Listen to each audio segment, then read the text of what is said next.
Good to have you with us on this Monday edition of Ed Schultz News and Commentary. I don't know about you, but I am completely entertained by the Sunday shows and the media angles trying to trip up Bernie Sanders. They simply cannot get him off his game. Okay, so Hillary Clinton leads in a national poll by some 30 points. So why isn't this guy deep sixing?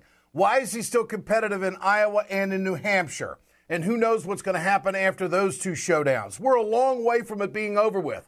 But the narrative that is being thrown out by the media right now is that now Bernie Sanders really never did support Barack Obama. Are you kidding me? They can't get him to take a shot at Hillary Clinton. They can't believe he doesn't take PAC money. They've tried the scenario that he can't win. This guy has had more stuff thrown at him as a fringe candidate than anybody, but none of it sticks. They can't get him off his game. So CNN sits down with Bernie Sanders and asks him, is the edge off your campaign? Let's go back 6 months and let's look at Bernie Sanders announcing his candidacy and being 3-4% in the polls. No money in his campaign, no volunteers, no political organization, running against a woman who is enormously well known, whose husband was president of the United States. What's happening? That would be Hillary Clinton. Well, I don't want to say so, but if you say it, I'll agree. Okay. Look, we started off 6 months ago. Be honest, Gloria. Right. What did the media consider Bernie Sanders? A fringe candidate, right? Not a serious candidate. Be honest. That was the case. Mm-hmm. Now you're saying, well, you haven't quite won this thing yet. That tells me that we've made real progress in 6 months. Actually, Bernie Sanders has won a lot of victories in the last 6 months. He's turned Hillary Clinton on two big key issues, and now she's eyeing on what she's going to do with the big banks on Wall Street, which would be the third issue. So when it boils down to it, who's rooting for Bernie? Not too many people in the Senate. And a lot of this has to do with the fact is that none of these senators want to turn on Hillary Clinton or the Clinton machine because they all know that a list is kept. But this is how Bernie views these endorsements coming out of the Senate. So Hillary Clinton has 31 endorsements from people in the Senate. Yes. And you don't have any. That's correct. What does that show? It tells you that one of us is a candidate of the establishment. One of us is involved in establishment politics and establishment economics, and it says that maybe the other candidate is prepared to take on the establishment. That would be you. That would be me. Yes, I think that's probably right. They can't trip up Bernie Sanders. That's the bottom line. He is too focused. He knows who he is. For more on this, let's turn to Larry Cohen, who is one of the top surrogates for the Sanders campaign, former president, Communication Workers of America. Larry, good to have you back with us. My pleasure. Thank you. How hard is it to keep the entire team focused when these false narratives are being thrown out, like Bernie Sanders did not support President Obama? What do you make of this?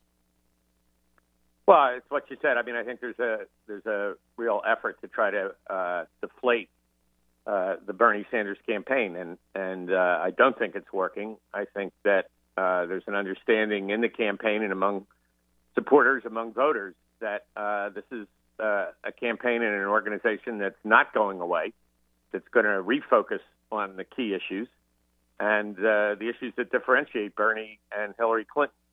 And I think that's what we're going to see in the debate Saturday night, and that's definitely what this campaign is doing. Okay. Speaking of the debate, what has to happen for Bernie Sanders to get the country's attention, to get that campaign to the next level? A lot of people were critical of his first debate performance. I was not. I thought he did a fine job for the first time being on a stage that big. This, of course, is pretty much in her wheelhouse. But what are your expectations, debate number 2? I think Bernie will do his best to focus on the key differentiating issues. I mean, is the economy working for working class and middle class Americans? She definitely comes from the tendency to say, it's more or less working, but we'll have to try harder. What he just said in the clip you played, I mean, he is the anti-establishment candidate. Are people satisfied or aren't they? And I think that's what this is really going to come down to. Well, he had a great crowd again in Las Vegas over the weekend. Here's what he had to say when the question came up about why people should be interested in this election. So I know you're going to go back and people are going to say, why did you go to this rally? Some guy that no one has ever heard of. Why were you here?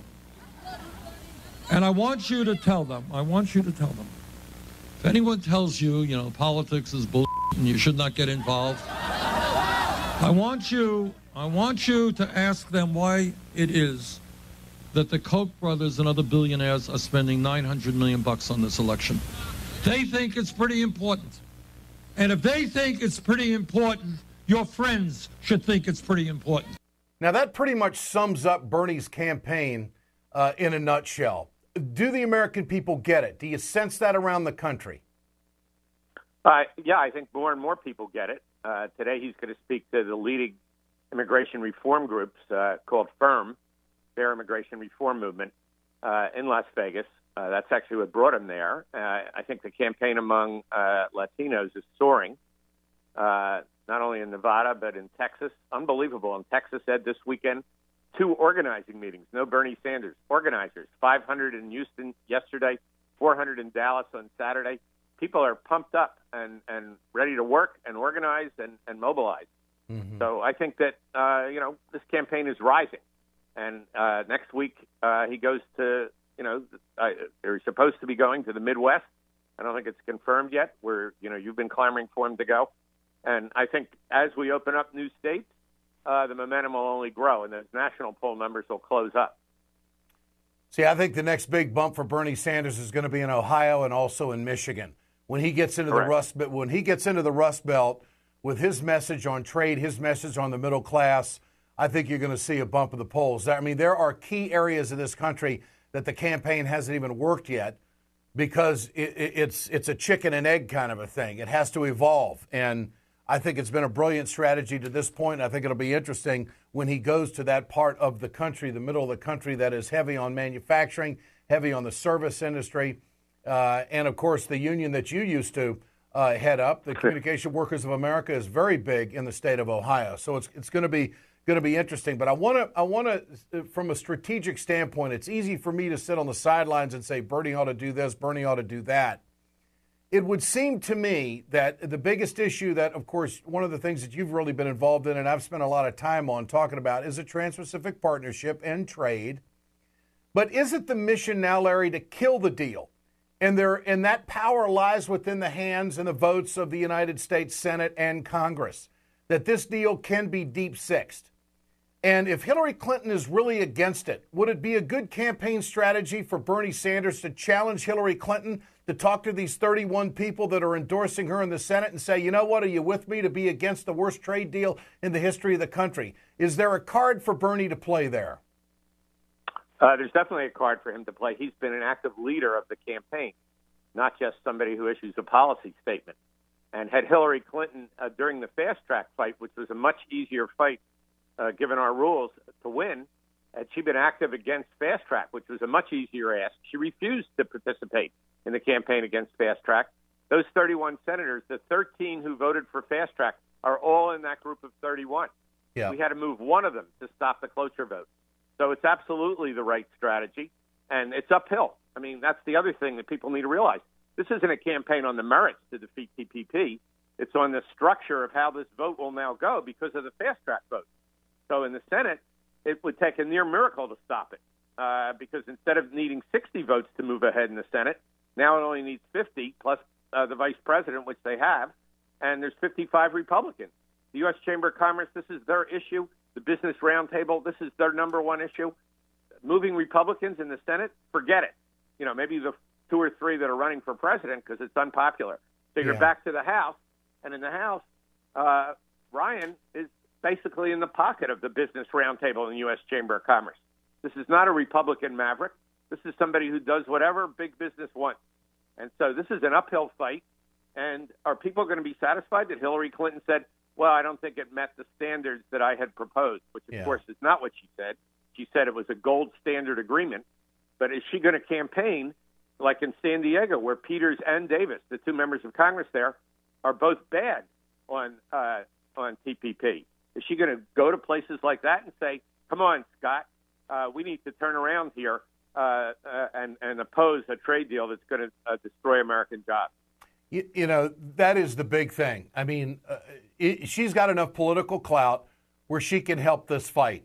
To say that she's against it's one thing. To work against it is a totally different ballgame where Bernie Sanders has been all along. What was the Sanders camp reaction to the President Obama on Friday saying no to Keystone?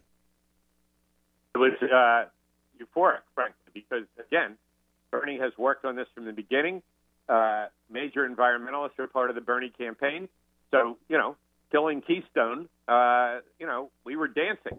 I mean, this is great. And, again, appreciate your work of many years on that as well. But, for Bernie, climate change is one of the three big issues, along with economic justice and economic inequality and democracy. Mm-hmm. He actually believes that those 7 grandchildren of his face almost a doomsday scenario if we don't radically shift our energy policy. So we were quite ecstatic that President Obama finally pulled the plug on Keystone. Larry Cohen with the Sanders campaign here on Ed Schultz News and Commentary. Thanks, Larry. We'll do it again. Keep up the great work. My pleasure. Thank you. You bet, my